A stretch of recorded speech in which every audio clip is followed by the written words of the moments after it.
ang dumadaloy dito na dugo ay oxygenated blood kasi galing siya sa puso. At ito ay may matatransfer sa iba't ibang parte ng katawan. Kapag itong artery na to ang naputol o nalaslas, okay, anong kulay ng dugo? Bright red in color. Okay? It's bright red in color. At saka, pagka-artery yung naputol, bumubulwak yung dugo. It's bursting, and it's bright red in color. Yung flow niya, yung pagbagsak niya, is dire-diretso na mabilis. Ayan yung characteristic ng bleeding niya. And then the color is bright red because it is oxygenated. Okay. Punta naman tayo sa veins. Ano naman po si veins? Okay, what are these veins? Carry oxygenated blood. They carry oxygenated blood from the different parts of the body to be brought back to be brought back again to the heart. Sa tulong ng respiratory system, i-oxygenated siya. Okay? So pag na-oxygenated na naman yan, lalabas na naman yan sa puso at gagamitin na naman yan, dito transfer naman sa iba't ibang parte ng katawan. So again, binanggit ko yung capillaries, it links the arteries and brain. Nagdudugtong yan. That is why, pag nakita yung mga maliliit na pinugat sa inyong katawan, makikita somewhat greenish or reddish in color because it is where the exchange of oxygen and carbon dioxide takes place also. Now, balikan natin si vascular dementia. Anong kinalaman nun? Kapag ang artery sa utak ng isang pasyente naputukan siya o nagkaroon ng clot, anong clot na yun, ma'am? Nagkaroon ng clot para dahil sa itinapakain natin. Okay, mga saturated fats na yan. Nagkukos ang paglapot at pagbara ng ugat, pati yung mga maaalat na yan, mga processed food na yan. Sila ang salarin sa pagtutok ng ugat ng isang tao, lalo na yung elderly. So maraming arteries sa katawan ha, hindi lang sa brain na pinag-usapan, pero pinakadelikado yung maputukan ng ugat ang matanda sa brain. So what will happen pag pumutok yan? O kaya nagbara yan, nabarahan, okay, hindi na doon makakadaloy ang oxygenated blood. So therefore, magkakaroon ng deficiency ng oxygen supply ang iba't ibang parte, iba't ibang regions ng utak, and that will cause dementia, vascular dementia. Nakuha? So doon lalabas ang iba't ibang clinical manifestations or signs and symptoms. So alam niyo na kung anong reason ng Alzheimer's disease, alam niyo na kung anong reason ng vascular. Okay. What about frontotemporal? Harap at magkabilang gilid. 10% of dementia cases, 10% lang pero mas maganda sana wala, no? Characterized by deterioration. Pagtanda na, sobrang pagtanda na nagkukulubot na, lumilit na, parang kasi laki na ng almond sa mga yan, no? Yung region na yon. Deterioration of the frontal and temporal lobes of the brain. Saan ang dahilan? Unhealthy lifestyle. Okay. Symptoms includes personality changes, ayaw maligo, ayaw magpalit ng damit, hindi niya naamoy na mabaho na siya. At meron na rin siyang issues sa problema sa pagsasalita, uutal-utal. Okay? Now, what about Lewy body dementia? The prevalence rate naman po is 5%, characterized by Lewy body protein deposits on nerve cells. Again, sana naman po nakukuha yan.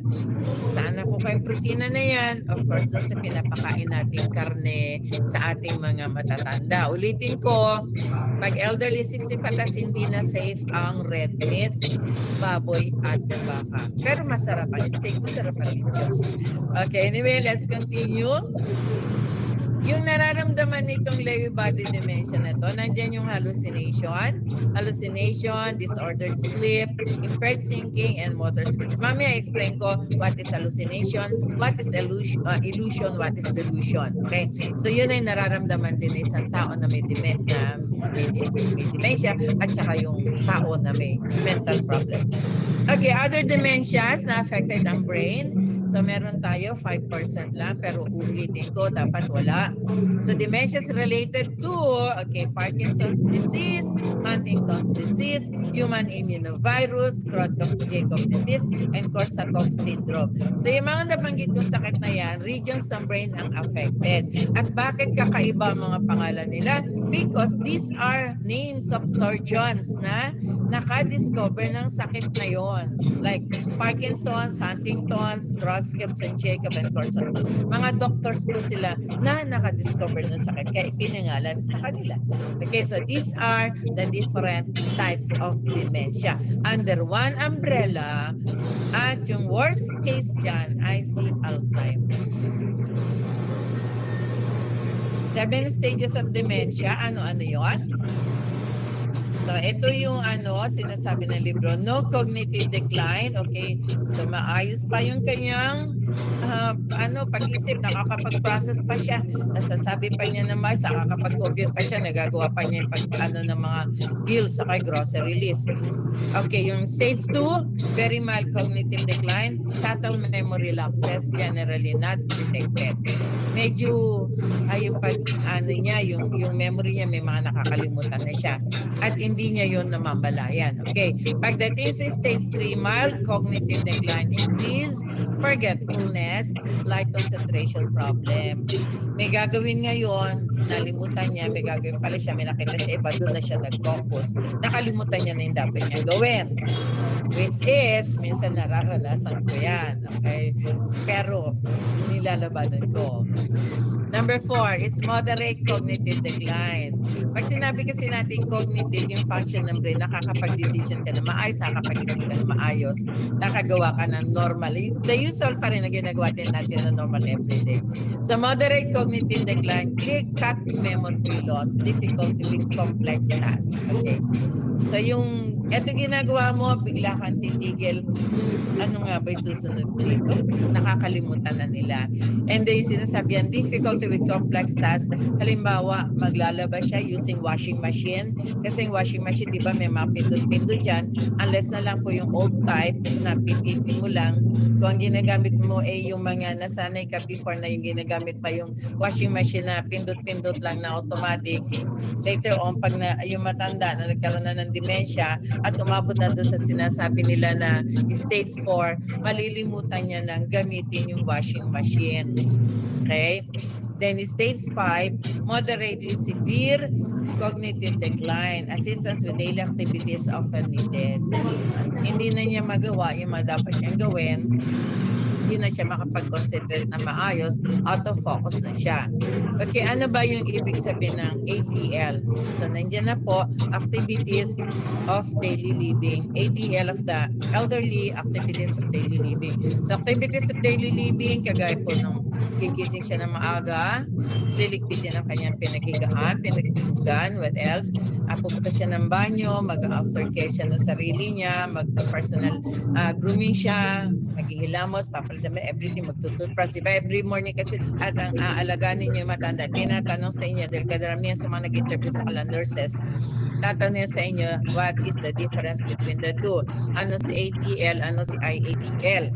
Pag sinabi mong IADL, Instrumental Activities of Daily Living, balikan mo yung number 4, difficulty with complex tasks. Okay, hindi kayang gawin na ng matanda yung complex task, that is part of IADL.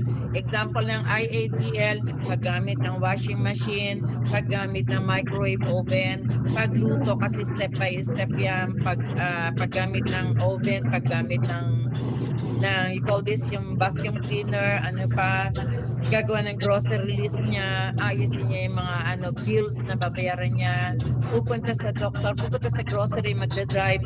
Those are examples of instrumental activities of daily living. Para hindi kayo malito, more complex ang ating IADL. Basic lang yung ADL. But you should know how to give examples para ma-differentiate ninyo yung dalawa. Tandaan kasi yan, tinatanong sa agency. Now, back to this, in relation to stages of dementia, number 6 na tayo. Severe cognitive decline, significant memory issues, and personality changes. So talagang nakakalimutan niya na yung mga the usual normal na dati niyang ginagawa.